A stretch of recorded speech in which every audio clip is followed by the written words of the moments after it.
Hi guys, I am Sinishe Dingwall and I am under the Faculty of Humanities and Education under the Department of Institute of Caribbean Studies, and I am majoring in Entertainment Cultural Enterprise Management with a minor in journalism. I am also the Institute of Caribbean Studies representative, and I am in all support of persons coming into our very small with Talawa department. Our department does not limit to the Bachelors of Arts in Entertainment and Cultural Enterprise Management, but Bachelors of Arts in Cultural and Creative Industries and a Bachelors of Arts in Music and Performance Studies. We also have a MPhil and a PhD and Masters in Cultural Studies. So please join us into our faculty, and if you're planning to switch, you can always switch to us. Once again, I am Sinishe Dingwall and I am majoring in Entertainment Cultural Enterprise Management with a minor in journalism.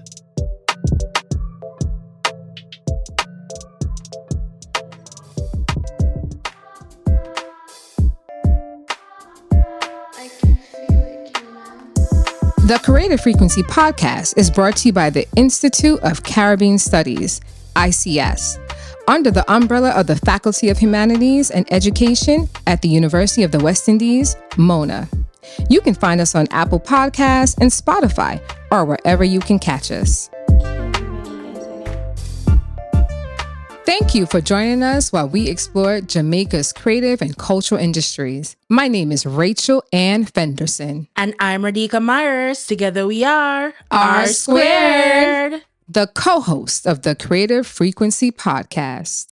Rach, you know how Bob Marley said, when the music hits you, you feel no pain? You know, for me, music is like a literal soundtrack for the soul. You know, when I go on YouTube and I rewatch my grandfather, you know, Albert Griffiths and the Gladiators, he passed in 2020. And my favorite song of his is Hello, Carol. You know, it's just pure joy, and it just brings me back to when I was a child, and, you know, we had a club at home and they were performing, and I'm just reliving that moment, even though as I'm speaking to you. Every time I go and I draw for that song, Hello, Carol, I'm there and I'm back in that moment when he was here, you know, when he was present. And that's why I see music as a literal lifeline. I can go on because I see it as a way that God actually speaks to us as well. I remember I was going through a very, very, very rough patch, a very rough patch.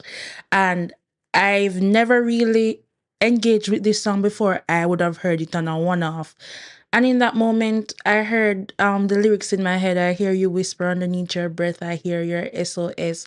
I will send out an army to find you. And, you know, I went and I looked up the song based on the lyrics that I heard in that moment. And I just know that it was God speaking to me saying that, you know, I will send out an army to find you. It was a literal rescue mission, you know? So have you ever had a song that didn't just hit you, but actually found you when you were lost, especially with that connection with your dad? Well, actually, yes. So I have two gospel songs. The first one is actually Lauryn Hill's a cappella version of His Eyes on the Sparrow. The second one is How Excellent Is Thy Name.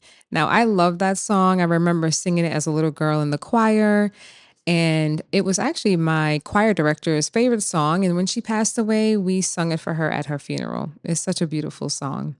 Now, as it relates to my father, I love all things Beres Hammond. So my father is a huge Beres Hammond fan. In the community where he is from, in Trinityville, St. Thomas, they refer to him as One Drop. And so partly it's because of the way he dances. And when, I can actually see a groovy little thing. When that song comes on, I can see his body moving to the music, and I can see him drop with the song. You know, that song in the very beginning, it does drop. And so, when the music sweets him, it's like watching literally joy in movement. And then speaking to you, where you mentioned how you were going through a rough patch. So the song Rough Patch by Armani, I love it very much. I think it's very wonderful, beautifully made, and it actually makes me want to fall in love again. I think that music, similar to scents, can bring you back to a time and a moment in a space where you can have these connections. And that is definitely true because, you know, it's genuinely amazing how music bridges that gap between here and heaven. Take, for instance, Janelle and Noah Lyle's wedding the other day. You know, he surprised her with Tasha Cobbs, one of her favorite gospel artists. It's her favorite gospel artist. And she sung the song that, because her mom passed away, so she sung that song that Tasha Cobbs sang the song that her mother used to sing every Sunday, and she used to hear that growing up. And that was just so sweet and so cute. And you could see that atmospheric shift, you know, not having your mom on such an important day. I'm pretty sure that meant a lot to her and it would have brought her back to those memories. So, you know, we definitely can see the influence of music coming out and how it draws out certain emotion. Take, for instance, like Chronixx, when he dropped Resilient.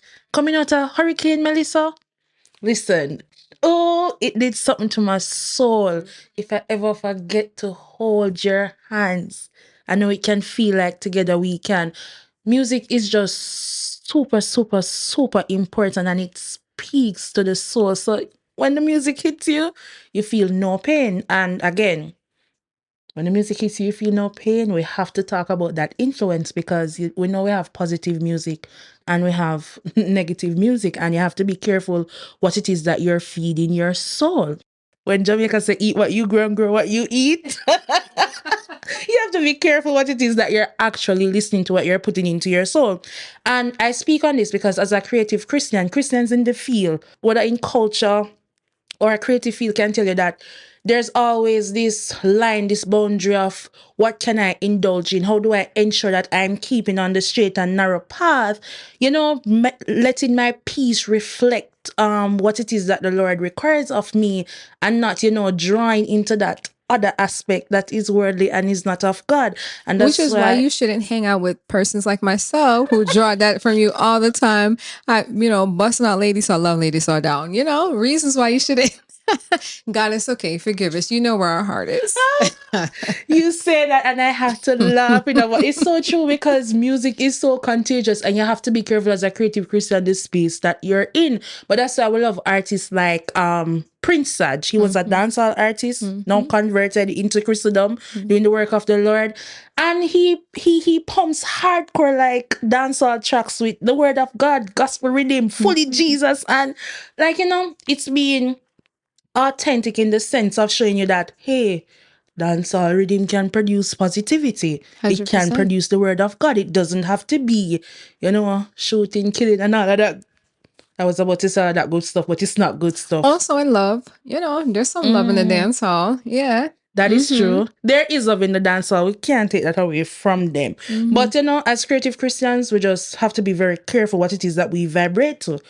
Speaking of music and being creative and what we vibrate to, your world is different because you're on the visual side. You're dealing with the visual side of things because you're a fashion girl. You're a fashionista. Yeah, big up my nice clean self. But you're a New Yorker with Jamaican parents. So you have these deep ancient roots, but you're designing in a city that is always looking at the future. So what I want to know is, and not just that, you actually did your master's in Paris. So that's a whole other culture in and of itself.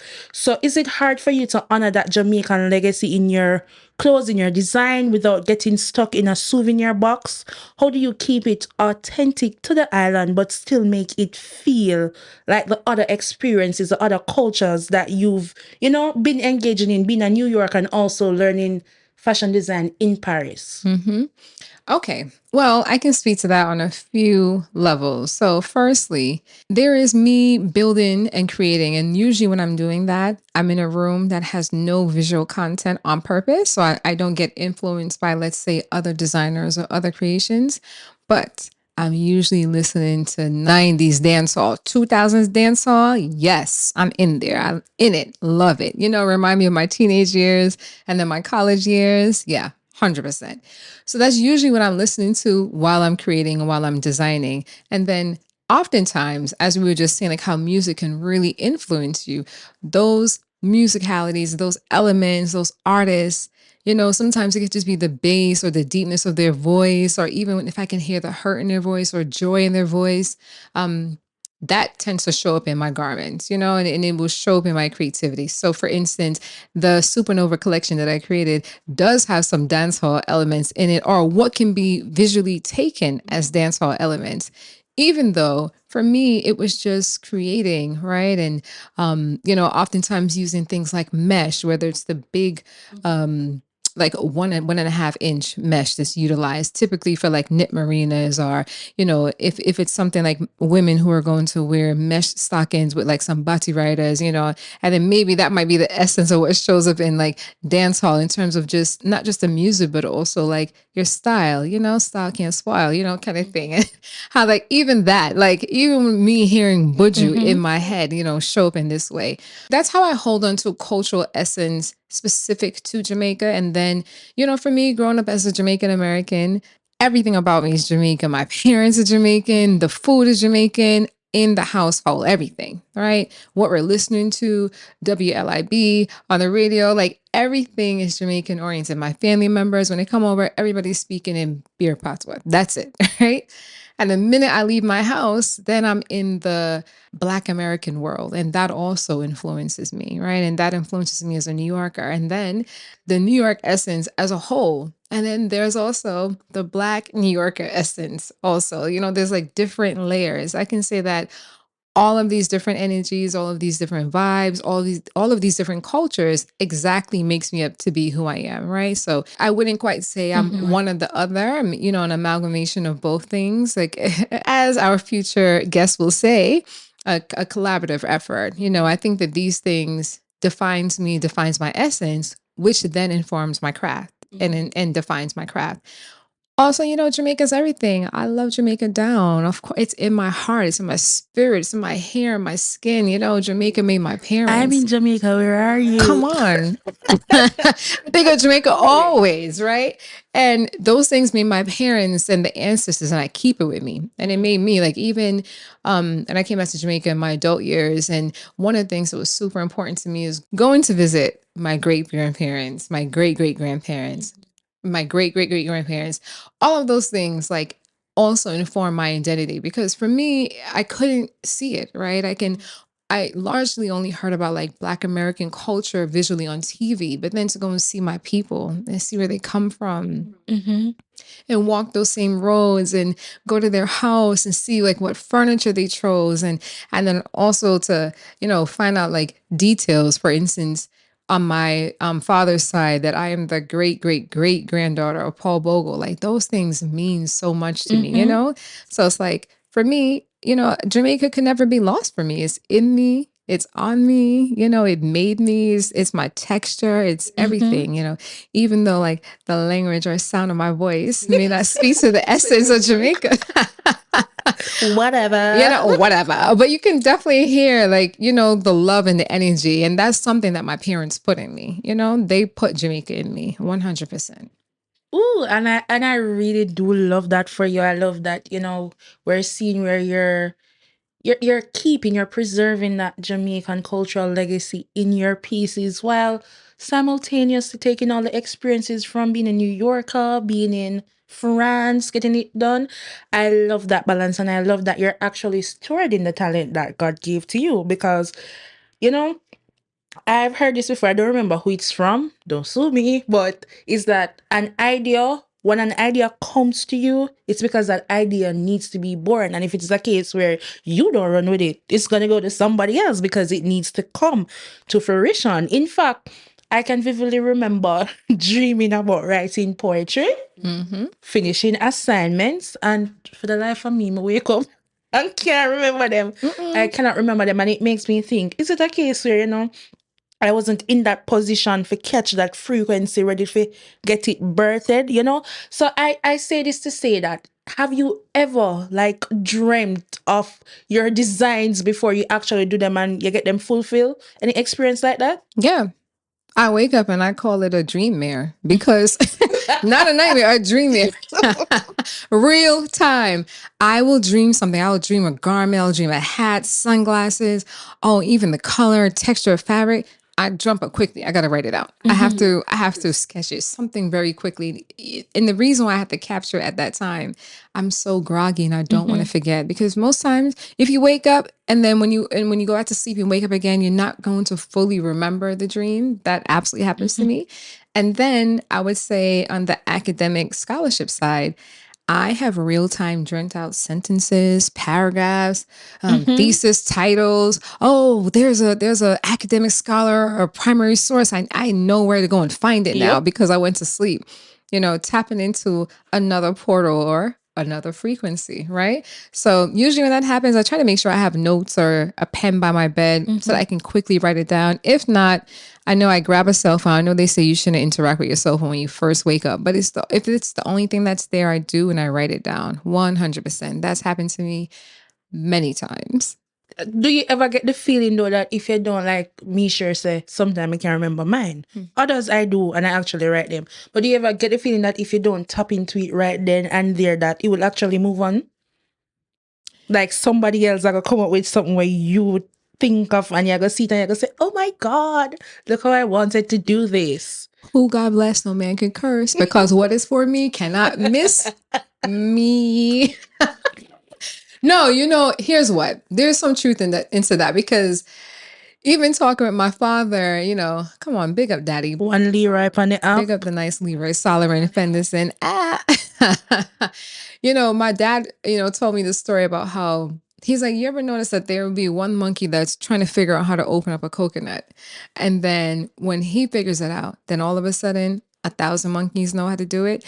And so I think what he was trying to say is like, whatever your dreams are, whatever you're trying to pursue, go ahead and pursue it, because there will be someone else that will come out with that same exact idea and it will happen, like even the title of our podcast. There are many persons that utilize that or feel that or have the frequency and the vibes, even though they're showcasing different forms of talent, they have a different form of execution.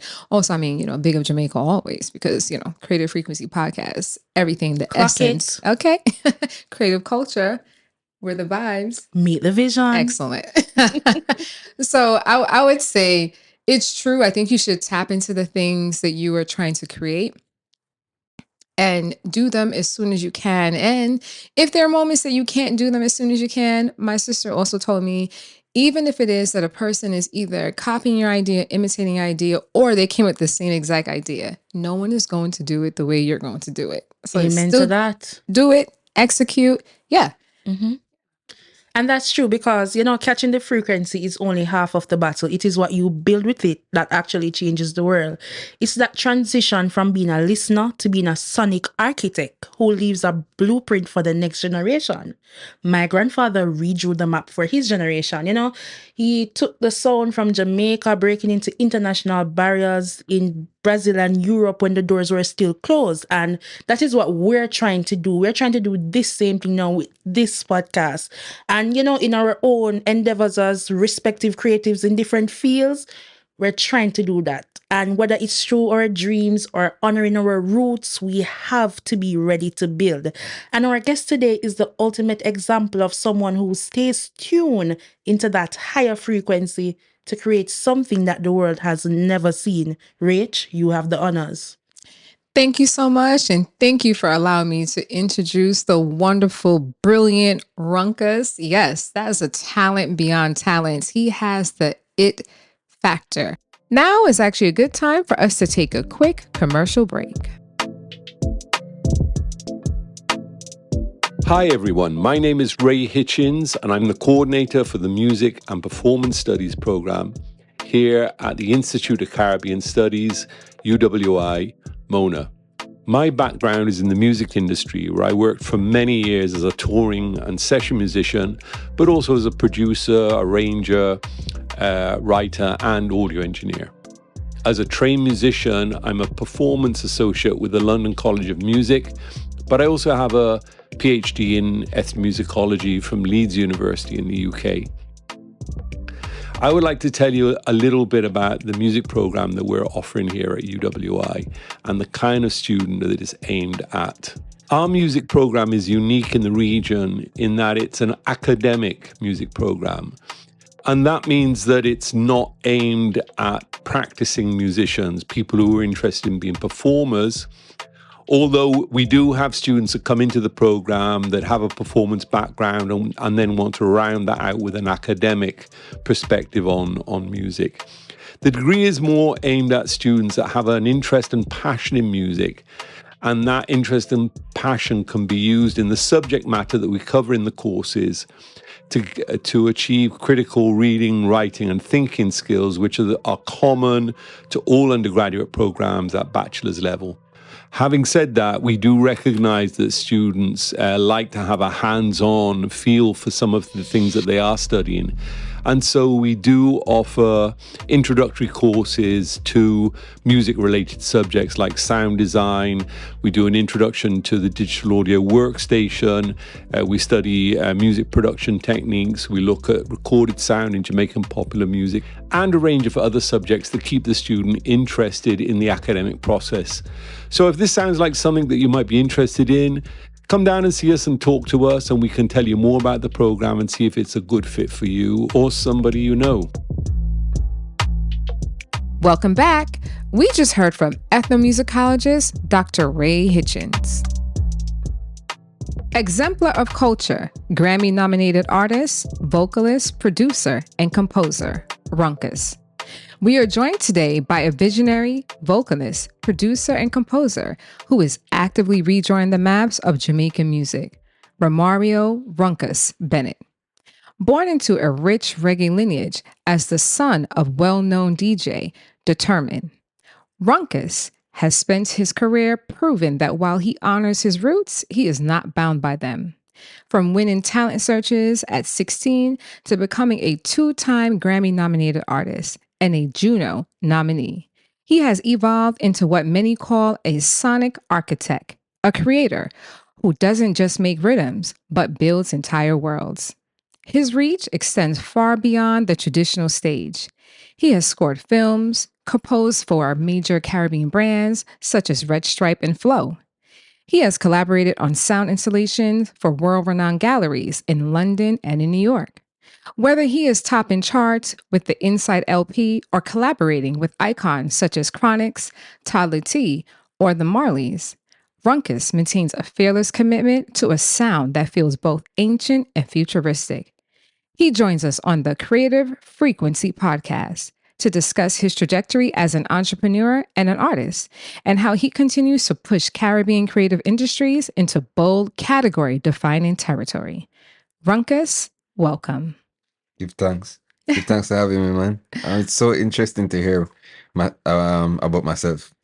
I'm like, oh, yes. I'm like, I did all of that to win. Yes, you did all of that and a vibe. Yeah. Also, we won the Juno. I'm not a nominee anymore. Oh, come on, blessings. Yeah, you already know. Okay. Big respect to the Almighty. Okay, thank God.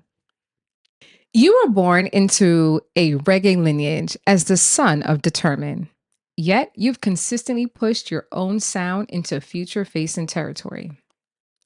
How do you balance honoring your father's style of music while staying true to your own experimental vision? First of all, big respect to my mom and my dad, Determined and Paulo.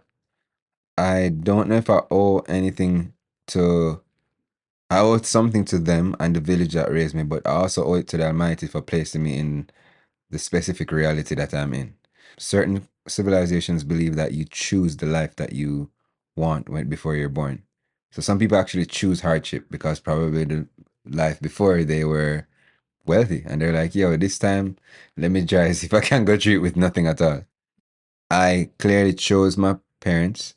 My dad's birthday was March 4th. Mine is March 2nd. When I was 22, he was 44. When I was 3, he was 5. Okay. So I don't necessarily think that's a coincidence. That being said, if you pay attention to the celestial, the energies that are all around, to balance and honor my father's style of music I'm a fan. Okay. That's all. It's like, it's simple. I'm just a fan. I'm a fan of music, and he makes great music, and I'm a fan of him. He taught me a lot, and I'm very grateful and honored. And in addition to what he's taught me, I learned from all of the things that 90s babies learn from. I learned from MTV, BET, VH1, whatever, Missy Elliott, Lil Wayne, Mm-hmm. coming all the way up to all of the contemporary musicians that I eventually in high school started to listen to. John Mayer, Erykah Badu, and then I started to delve deeper. Nina Simone, Diana Ross, you see me? James Brown, Bob Marley, Damian Marley, Stephen Marley, and obviously Determined. So if you have an amalgamation of that, then I'm gonna come out a monster of a musician.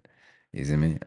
Which, because I loved music more and love music more than the idea of me being a musician, I always pay attention to music and keep it music face forward. So that's how I honor my dad's style while staying true to my own experiment. It's not like on purpose or anything. It's just it's happening because that's just the nature of my creativity. Right. So you mentioned giants within the music industry, and then Yeah. also people who are what I guess the world has defined as soulful. And then when you mentioned Missy Elliott, there's something so interesting about her in terms of her artistry. It's very similar to you that she creates a visual aspect. She uses her body in terms of dancing to speak to her artistry. Yeah. And then like even how she uses certain like lyrical prose and she sounds like a poet and just everything about her from her hair, her nails. I think that speaks so much to her artistry. And then I also love that you mentioned John Mayer, which is shows how diverse your music scope is, that you listen to everything. And that's what makes you a student of the music. Yeah. Yeah, of course. I actually have a very interesting story. I don't know if I can shout out this person, but I'm going to shout them out. Sure. So Ray Hitchens, actually. Seen? Oh my gosh. Dr. Ray Hitchens? Dr. Ray Hitchens, yes. So I have a story. I have a very interesting story. I'm So all ears. I was a big John Mayer fan still. Okay. And I was playing like his kind of style. Mm-hmm. Amateur, but enough to kind of like, clearly you can see that I can develop it into something. Okay. But I was understanding the techniques. Okay. Because John Mayer is really great. I love the song "Your Body Is Like a Wonderland." Yeah, yes. You're not necessarily a John Mayer fan if that's the only song you know. Well, I'm not 100% a fan, but I do love that song. As in, like, it was like during my teenage some years. John Mayer tune. He might have some better tune than that. All right, send me. But Okay. that being said, he so while delving into his catalog and learning the music, so I started playing guitar. Okay. And then my guitar technique was more contemporary. At the start, it was like white boy strumming. Long story short, like I went to Mr. Hitchens because his daughter and I went to same school, same year, was in the same class. Okay. Fast forward, I don't know why I find myself by his house with him, like talking to him about music. I guess Juliana was like, hey, come talk to my dad, come meet my dad. Anyways, I'm playing for him, showing him a song, and he's like, yeah, but like, because he's so blunt, he's like, yeah, but can you strike it? Meaning reggae, right? Can you strike the song? And I'm like, no. Like, I realized that I can do other people's techniques, like other contemporary styles, but I can't do my cultural style. Mm-hmm. See? So here's this British guy, right? This British Jamaican guy looking at me, telling me, say, yo, like, you can do all these other things, but can you do the thing that is naturally you? And I was, he never said it so nice, by the way. He was like, how did he say it? I'm so curious. I don't want to reveal it on the podcast. Right, no problem, I'm not going to paint him in a bad way. But straight up, him just was blunt, like, yo, what you do? You can't, like, do the thing that is your thing, is your culture. Yes. And I was like, whoa. And I went back home. And by the way, I wish I had my guitar to show you. Mm-hmm. So, striking, which, that sound that you hear in reggae, is very difficult to do. Okay. Even though it sounds simple, it's very, very difficult because it's a technique. Not to mention people who innovate it, like Peter Touch, like China Smith, like Ray Hitchens. Okay. Like, so the reason why I say these things is because I went and I was like, I was ashamed. I was like, damn, like I can do all these other things, but I can't be myself, like my Jamaican self. But they are glorified John Mayer, who is the Jamaican version of that, doing the Jamaican thing, right? So I went into myself and I started writing way different songs. And it's a big turning point for my life. I tell this story all over the world, by the way, and I don't actually think I ever tell Uncle Ray. So it's good for him to know and for like the world to know, because like I wouldn't be playing the styles I play and the way I play and the innovate, because now my brain is like, okay, but make it me. Right. So it's like learn all these things but make it me. Learn all these things but make it me. So I'm very grateful for that moment. Which once again, my life is like a what would I call it? A snowball effect of moments. So that one thing he said to me is the reason why I'm doing the things I'm doing now, the way I'm doing it. So Uncle Ray, if I may, Dr. Ray Hitchens, helped to guide you and nurture you and put love into the work that you're doing by reminding you to stay true to you. Yeah, I mean, without a doubt. Because I was a youth, I was like 14, like idolizing all these people, not knowing, say, they idolize Jamaicans. It's like, why are you trying to be something that, like, you know, that the world wants to be? I'm trying to be the world. The world is trying to be me. Right. It don't make no sense. Which is true. Everybody loves Jamaica because Jamaica is everything. I understand. Okay, so you know what? Tell me this. Was there a specific moment that you realized you had to maybe, let's say, break away from any traditional categories or labels? Well, yes, couple moments. There's a couple moments. that moment I just spoke about was one of them, but that was a young one. That was like all right, I get it. And then I thought I got it, because you have to understand, at that age, 14, let me tell you, the trajectory of how I did things was, I was an engineer first, Okay. producer, rapper, DJ, then singing, guitar, music. So because I took that way, by the time I was rapping and then started to pick up the guitar and singing, my songs were very like John Mayer-esque. Okay. You get me? They were poetic. They weren't Jamaican, to say the least. They weren't culturally appropriate. Fast forward, after speaking to Mr. Hitchens, and I had another person who would help me to like understand the guitar and understand the stories behind Bob Marley music specifically and other people. Because to me, I was like, these guys are okay. Like Damian Marley, Stephen Marley, them bad. Bob Marley's okay. You see me? And then I went to actually listen Bob with a more open mind, and I was like, no, he's crazy. Like, no, he's top tier. He's wicked. Well, what's your favorite Bob song? I do have a favorite Bob song. You love all of them? Yes. And it changes each time. So Zimbabwe is probably my favorite right now, just for right now. That being said, another time was when I was in between 19 to 21. I was doing the circuit of like Jamaica, just like pop-up shows, acoustic shows, speakeasies and stuff like that. And I was mashing it up, man. Like I had a tune called Welcome Paulson and Welcome Determined Boy. And it was just like, I was a beast. I was a DJing. Like nobody could have, them time they take DJ thing serious. I don't think Cartel did bad like me. I was like going crazy. World boss? Yeah, I was going crazy, but like I understand, like I started singing gun lyrics. Okay. And then I wasn't shooting the gun, but in my community I was seeing gun shoot. So it's like I changed the perspective of how I was singing, and instead of saying I'm killing people, because I'm not, I'm saying I see people dying. Right. Which, because that was the truth. Yeah. And I started to try and make my music more truthful. Fast forward, I had a lot of songs in high school that the youth, like my friends liked, and like, you know, whatever. And I was very grateful to just be able to have a studio and grow up in a studio and all that, and to take on the independence and the autonomy of providing for myself musically. But then, once again, when I got into the real world, my style was too unorthodox, right? So I started to rein it in and focus on the production around my style. Kinda. Okay. Like live music-wise. And I had some good songs, Victims, Rain Start Fall, like some songs that were decent, and I had some songs that were, you know, doing well. Some songs like, you know, my contemporaries started to honor my style and like supported Protege, I-Octane, and like random musicians who knew me from probably my dad, but also some who just knew me from me. Okay. You know, and then found out that my dad is my dad, which was important to me. I wanted to have independence, but also honor the legacy. That being said, it has been many a times that the techniques and the I changed my direction. The most recent one is recently with this record. Moving Inside Outside were all experimental records. Okay. First 3 album records. They're all experimental. Especially the last one, Outside, which was with Toddla T. Big up Toddla T every time. Which that record was like voted by Rolling Stones as one of the best albums in the world, 2022.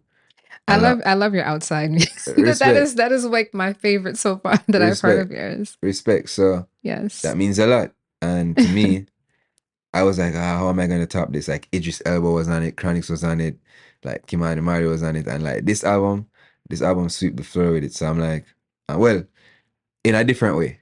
Okay. Only because I focused on a different thing this time around. So you know what, that speaks to the idea of competing with yourself and understanding that you're just making the best version of you each time, and each time you come out with a new iteration, it's going to be even better than what you've done before. Thank you. It means a lot. Now is actually a good time for us to take a quick commercial break. Many of the students who come into the Music and Performance Studies program here at UWI see themselves as having a passion for the creative arts and the creative industries. I try to encourage them to use that passion not only to find a pathway through the academic process and learning how to study and how to think and how to read and write at a tertiary level, but to also use that passion to really discover what their talent is. From my perspective, I see passion as the element in your life that makes you get up every morning and gives you enthusiasm for doing the things that you need to do.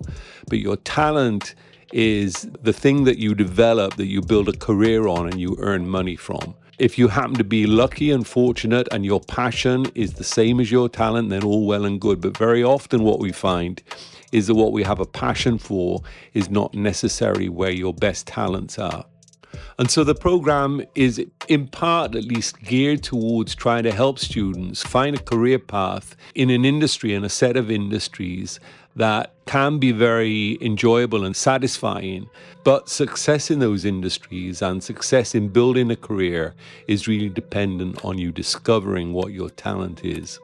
And therefore, this process has never been more critical as we face a number of disruptive technologies that are threatening to change many different industries and the way that people function and make money. And so at the end of their degree program, we try and ensure that students can plot a path through what is sometimes a very difficult terrain as they try and find a career for themselves that has longevity. Welcome back. We just heard from ethnomusicologist Dr. Ray Hitchens. All right, so you know what? You famously said, I just don't make rhythms, I build worlds.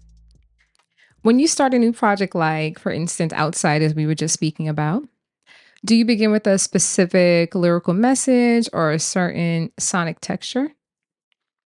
Well, Outside, all albums are different, so I don't know. It's not one dimension. That's not a linear answer. But Outside specifically was dedicated to my friend Franz Nooks, who tragically got stabbed across from Bob Marley Museum for like $100. Wow. Yeah, it was a news that everyone knew or heard. So it was a tragic killing, and in the midst of all of that, me and all of my friends wanted to retaliate. Now, moving was about moving inside yourself and particularly like seeking inside for answers. Inside, that record was about when you're inside, what are you focusing on? What are the things that are dealing with inside? Outside is about when you come back out into yourself, like the physical self, that the world is still evil and like it can turn you evil. So you have to be careful. Now, I write this way because as I said, I try to live what I write. And as I said, I would not be here without like the words of certain people, Ray Hitchens is one of them. Franz Nux is one of them. Franz Nux looked at me and said, Runkus, if I could mix, master, engineer, producer like you, I'd put out my music. Because I always used to tell him, like, it's not ready, it's not ready. And he's like, yo, just put it out. Just to grow with the people, just put it out. And he inspired me. He was like, yo, you're so great, man. Just put it out. He gave me the confidence I needed. So, you know, I actually sampled him on one of the songs, the last song. And I'm just, you know, I'm just so very grateful to be able to, just to be able to be here in this reality making the music that I make, because I can look back or look forward at the music, and I'm very proud of the fact that it was not just a body of work, it was a body of work with a meaning. So the meaning is very important to me, and I try to find out what I'm writing about before I start any lyrical message and sonic texture. Like, the meaning is first, the message is first, and then everything else will flow. Everything else will flow. Well, I think that in the words of Lauryn Hill, when she says, you know, respected when it's vintage, I feel as though your music is exactly that. But to also speak to what you just mentioned, in terms of like staying inspired and creating, I can honestly say that I have felt similarly where my work is being produced and I feel like it's not ready. And everyone else is like, Rachel, this is amazing. You know, especially when I see the crowds react to my garments going down the runway. And in my brain, I'm like, oh, this could have been done better. Or I could have used a different stitch technique or a different embellishment. But, you know, to see when people react to it, I'm kind of curious if you also have like similar feelings that when you see how the crowd or an audience reacts to your music, then is it in those moments, do you feel like the music is ready? Not really, still. Okay. Not really. Okay. Because It's always getting better. well, I guess, but like, I used to care about what the crowd think. But there's this thing called groupthink, and there's this thing called like sheeple and all these things, you know. So like, I can't really, like, people will like something one day, hate it the next day, like it again the next day. Like, people like things based on their standards of liking things is compromised, to say the least. True. So there are people that I care about their opinion. My little brother, my family, the first people I send my music and play my music for is my family and my brethren them.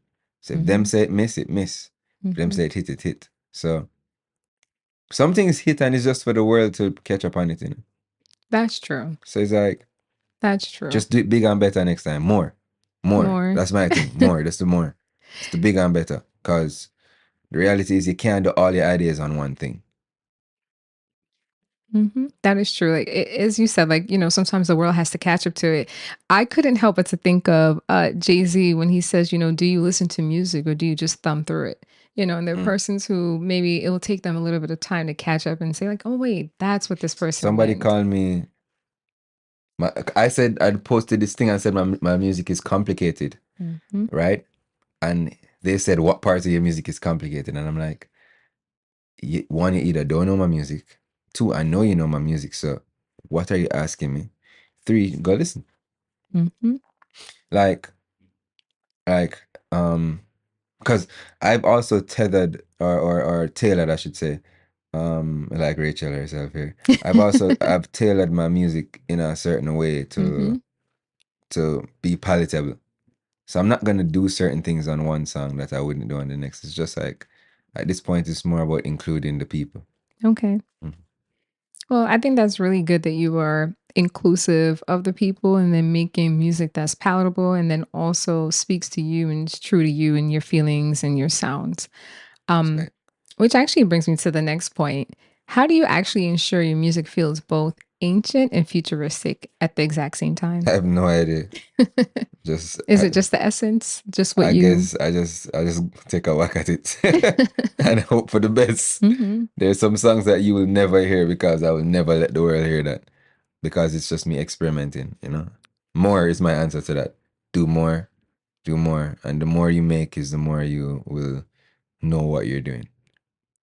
Okay, well, look, you really are inspiring me that as soon as I leave, I need to like hit the books and start drawing again. Yeah. I haven't designed like actual like new garments in probably a year, so you really But are. that's also inspiring me to good. do that. I'm not saying you should take time too, you know. You definitely should take time, but like when you're making, Like just overmake, cause you'll know what things hit and what things don't hit. But like, don't spend 1 month making one thing. Exactly. Like 1 month making one song. I used to do that. Mm-hmm. Or over obsessing about the snare. Mm-hmm. No one cares. They don't care. It could be loud, mid. They don't care about the 700 hertz. That's like, and the 14,000 hertz range and the high pass filter that you're trying to put. No, they don't care. They don't even know. They don't even know what we're talking about. Details. Yes. They like distorted, crunchy, weird music, and they like soft music. They like feeling. That's what they like. I've seen Jamaican people. I've seen a grown man with a special in him hand and a hot spliff with hot grabber, cry to Celine Dion and Adele. Yes. Mm-hmm. That's accurate. No, make great music and you can do that too. That's all. Okay. That's all. And then there's other things that you can do to be impactful, the way you walk, talk, dress, act. But may I talk about the music first, because the music is the most important part. You have people that are walking around like clowns that are doing the dance for the circus, but they don't have actually any talent. Or that's a lie. Everyone has talent. They're not utilizing their talent in the best way. Right. Right. Or maybe that's just not their talent. They should probably be something else, a lighting director or something. That's true. Sometimes you can like change. They love the limelight. Them should have just light people instead, you know? But that's not really, it's not my place to say. That's up between them and the Almighty. Well, hopefully the Almighty guides them, you know? Yeah. Okay. All right. So, actually, we're going to actually speak about your work in the galleries. So you have worked with Tavara Strong and has taken Jamaican sound into galleries and museums that are considered prestigious, so such as the Hayward in London and the Kunsthalle Mannheim in Germany. How does the experience of performing in European art galleries differ from the traditional European reggae festival like the Rotterdam? Well, it's different because it's not necessarily performing sometimes. Sometimes it's scoring. Sometimes it's a kind of performance, like with a 20-piece choir, and it's me and a guitar, or me and my brethren, them like KLX and Rhythm Boss. KLX who does the programming and engineering, Rhythm Boss who plays keys. But they both produce, so we all do a high level production. It's more intentional because people are there to see a thing. They're there to see a certain kind of thing, an artistic thing, which is like we try to develop it and package it and perform it and put it on in that way, display it in that way. With festivals, it's way different because now you have to connect with thousands of people. And there's a couple ways to do that. And it just all have to do with you, like your own, like just you. So now I don't know necessarily like what it is that a lot of people, I don't know what people like. I know what I like. And I think what I like is very high in value and taste, maybe. Okay. Just maybe in standard, maybe. So I'm going to assume that, I can reach out to people heart to heart and make them appreciate the art. Okay. Well, I like the fact that you can reach out to people, make them appreciate the art. I absolutely do believe that your taste is absolutely high in value and standard. And I think it can reach anyone who listens to your music and experiences the art that you choose to put out in the world. Okay. So, actually speaking of that, but I guess tying things of like the art spaces and Jamaican culture, what do you think of art spaces in Europe? And how can Europe learn from the energy of Jamaican culture? Everywhere, every town, every city have a culture of its own. So everywhere is unique. Art spaces in Europe have their own politics and culture, just like anything else. It's like football stadiums, teams, art, like anything, like studios for musicians, like performance centers. Everywhere has their own culture. So one thing I would say about Caribbean people is that we can exist in a lot of spaces. Indeed. Even spaces that we don't speak the language. It might be a little bit more difficult for other places, the other people, the other way around. But that's me speculating. But I can speak for myself because I know my culture. right? Mhm. And I know that I and a lot of my Jamaican people can exist in many spaces. Now, the warmth that Caribbean people, Jamaican people bring specifically, it has a lot to do with the spaces. See? Because it influences spaces. Because if a space is cold, you bring a Jamaican person there and it's like they're like, and when I mean cold, I mean energetically. Sure. You Mhm. bring a Jamaican person there and it's like the energy just lift up differently.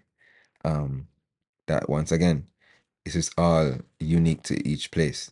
But when it comes down to the traditional like art galleries, what I can say is people respond to the energy of the music, the energy of the art. Like Tavere Strand is a Bahamian, so he Mhm. understands. Like we come from small places. Mhm. When you put a person who's from a small place in a big place, we're like so our energy levels are high Vibes. with yes, cause like and also like I think if it was once again, I think if I lived in Europe and was a European specifically coming to Jamaica, then Jamaica would be that thing for me. Right. You get me? Mhm. But it's like when I go to all these places, I don't want to live there, but I do want to bring my energy there, bring my culture there. I'm excited about sharing it, and I'm excited about going back home. Mhm. So the world is in a state of global communication and exchange, and there's a lot I can learn from many civilizations, cultures, and peoples, and there's a lot they can learn from us. Well, it's interesting that you should say this because I lived in Paris for 2 years. This is when I was getting my master's. And I lived in an area called Strasbourg Saint Denis. And the street, one of the cross streets is Saint Denis.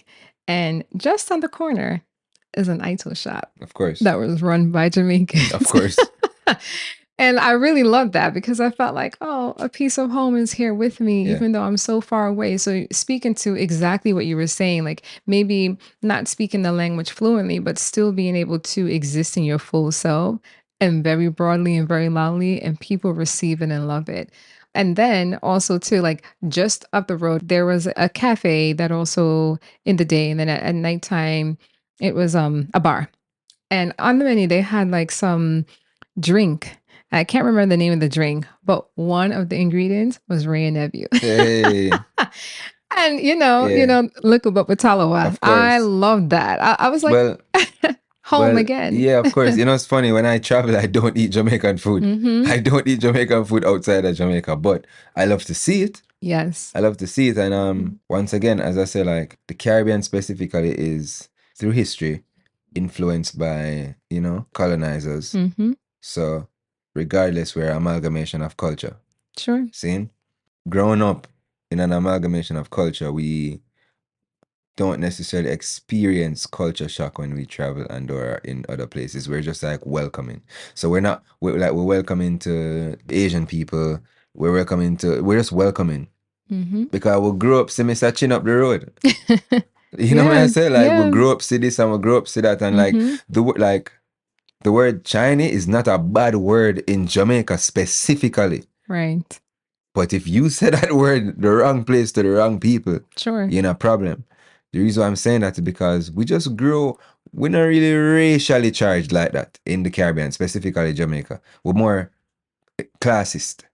Okay. There's a class system that happens in Jamaica specifically. There is colorism, but not necessarily racism. Mhm. Because Well, colorism is the child of racism. yeah, it is. Yes. It's just Mhm. like what it's funny. What I try to say is that like It's not the mean at the forefront, no, right? because like a man will treat a browning different Mhm. than a black person, hence the bleaching of the skin and all those other things. But Mhm. a white man in Jamaica with a Jamaican accent is a Jamaican. Correct. They don't necessarily call him white man. Like, they'll call him whitey, Mhm. but just as a little style or slang or Nickname. whatever. But they will consider him Jamaican. They're not gonna ever look at you name them, any one of them. Yes. Sure. Any one of those families or any one of those people, they will Mhm. never look at them and be like, they're not Jamaican. Right. Right? Mhm. To the point where when there's a lot of social media trends that go around where people are like, they can't believe I'm Jamaican because it's like a white girl or this girl or that girl and or this youth or that youth, and they're like, oh, I can't believe he's Jamaican. I never knew you could be this and be Jamaican, but they don't understand. They don't even understand they don't know that it's out of many one people. Exactly. So I don't even blame them. But once again, being out of many one people, it teach you a lot about the world and how the world interact with each other. It's very different than how we think completely. And that speaks strongly to Jamaican culture, people, vibes, and how inclusive people are. Just similar to how you were saying with your music. It's inclusive. It's collaborative. Okay. Listeners, now concludes part 1 of the interview with Runkus. Creative culture, where the vibes meet the vision.